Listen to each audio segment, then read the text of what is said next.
Hey everybody, Frank here, Godzilla Island for the Mazer Squad with a review of Monster Matador Volume 1, written by Stephen Prince, with art by Fabio Alves, colors by Alex Zaif, and Dr. Theresa Rojas did a little study guide at the back of this collection. Really cool.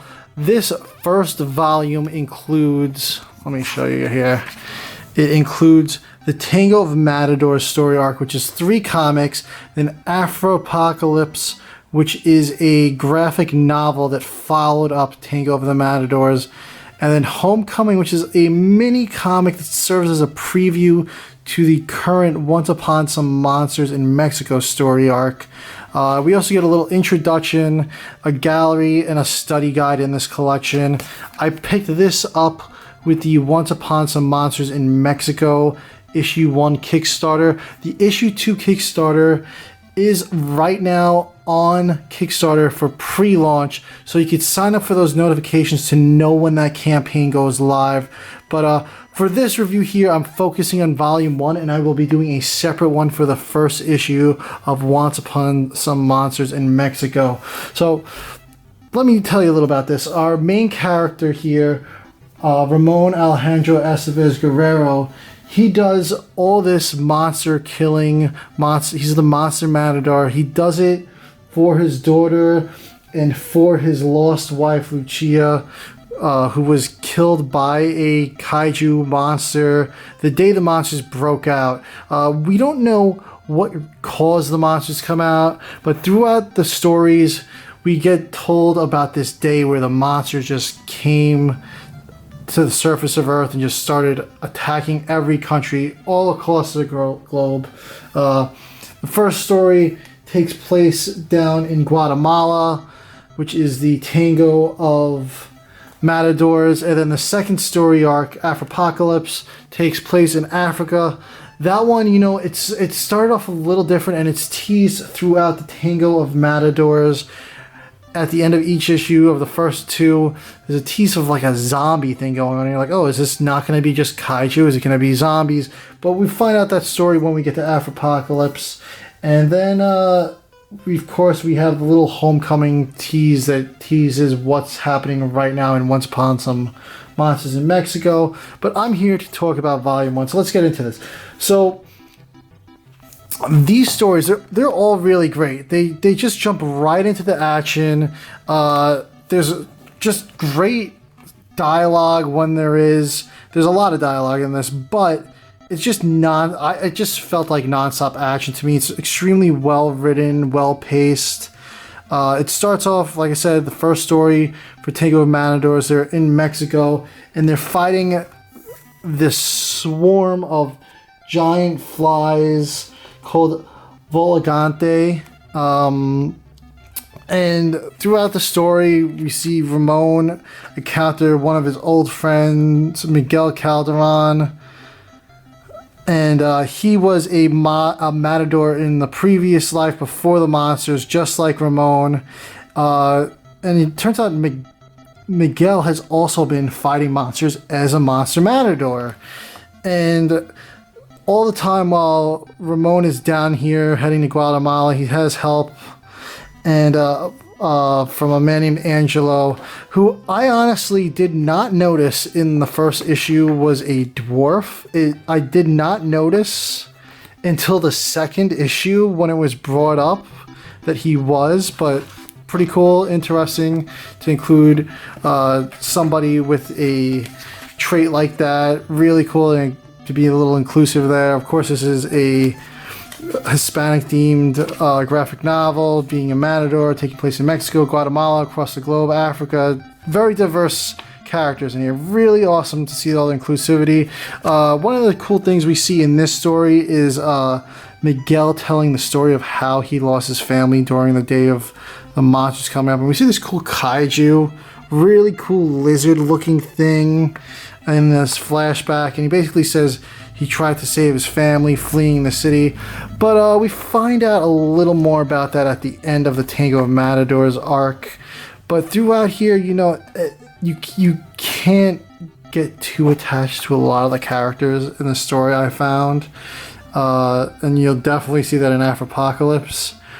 But we see all the little action going on here with the Volgante attacking, and basically they come up with a plan. They're going to attack the queen. If they kill the queen, the others will just fall because they'll be without any order.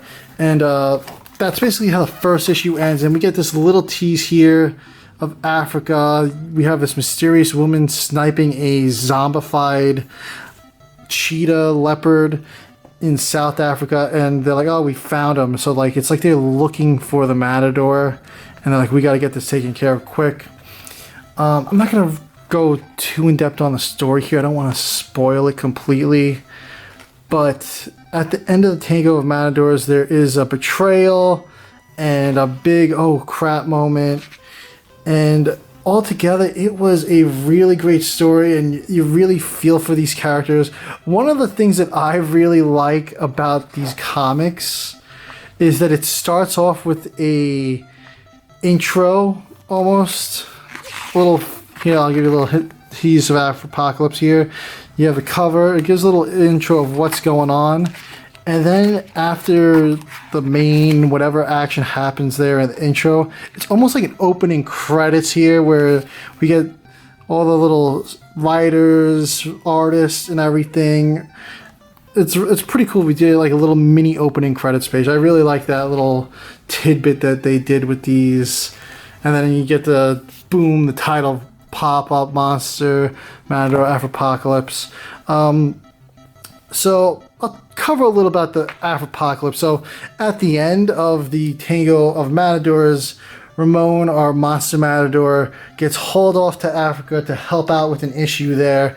And we find out when he gets there, there is a whole crew of fighters that specialize in taking down kaiju from across the globe that have been gathered to help with this zombie problem and to kill out the root. And the main leader of this group, Kalisha, she wants to stop at nothing to destroy the source of this. So we see them, they get right into the action. I didn't realize this was a graphic novel. I was just reading this, and I'm like, oh, this issue's running longer than the Tango of Matadors issue. And then I was like, oh, this one is a graphic novel, and it's just straight through. So this one's just nonstop action. The whole crew of monster killers, hunters are just going through the jungle, and you're like, oh, I like this character, I like that character, but they just keep getting picked off. And I'm like, oh no, this one's dead now. That one's turned.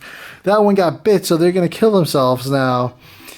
So basically what it turns out is that there's a plant kaiju, monster if you want, just turning everything into the jungle, into these zombies. And it's pretty gruesome looking. Like, it's just not like a plant. It's like fleshy looking. It's pretty grotesque looking there. You see that's it coming out of the ground. And basically the whole jungle was rigged to blow already. Kalisha had sent a crew in earlier to try to take out this threat. She didn't know what it was. She knew that it was rooted somewhere in the jungle, though, and that she would stop at nothing to prevent the spread. So pretty much Ramon and her end up being the last two standing. And Ramon seemingly kills it, and there was a little chemistry between the two of them the whole time, and she's basically thanks him for helping her out, gives him a kiss, and she's like, if only we had some more time. And he figures out she wants to make sure this thing is dead, so she's blowing the thing up regardless. So she offs herself too in the explosion.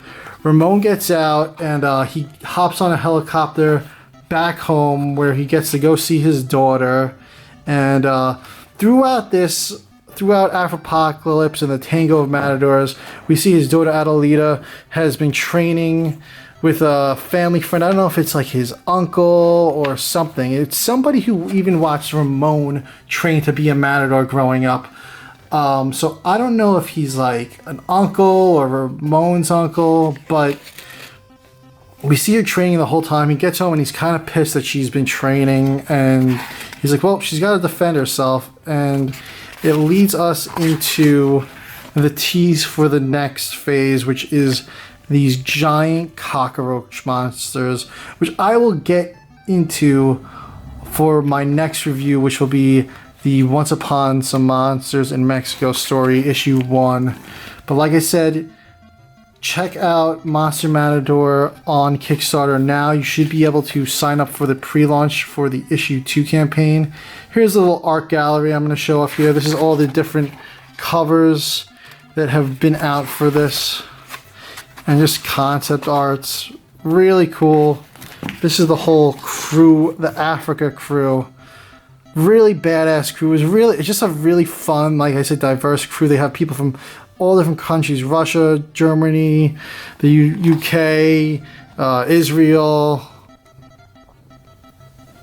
I just love the diversity in this, because Steven is just giving us a whole world. It's not just Monster Matador that's based in Mexico. He doesn't even start in Mexico. We're in our 3rd story arc, and we're just getting to Mexico now. But really cool. The study guide was really fun too. We get a little questionnaire, just covers the themes and breaks down the characters and everything. And then we get a little bio on all the people involved with this. We have Steven right here, Fabio Alves, who does all the amazing art, Alex, who does all the great colors, Theresa, who did a little study guide, Katrina, I believe she did the proofreading and edits, and Albini is the letterer and graphic designer. Awesome job on this. I highly recommend picking this up. You can pick it up right now at monstermatador.com. You can get all the current comics and everything that is out. And yeah, I really hope you guys get into this. I don't know how this series flew under my radar for so long, and I only just picked it up on its 3rd arc, but absolutely fun, action-packed reading. You're gonna love this, and check it out for yourself, and I hope you enjoy it if you do.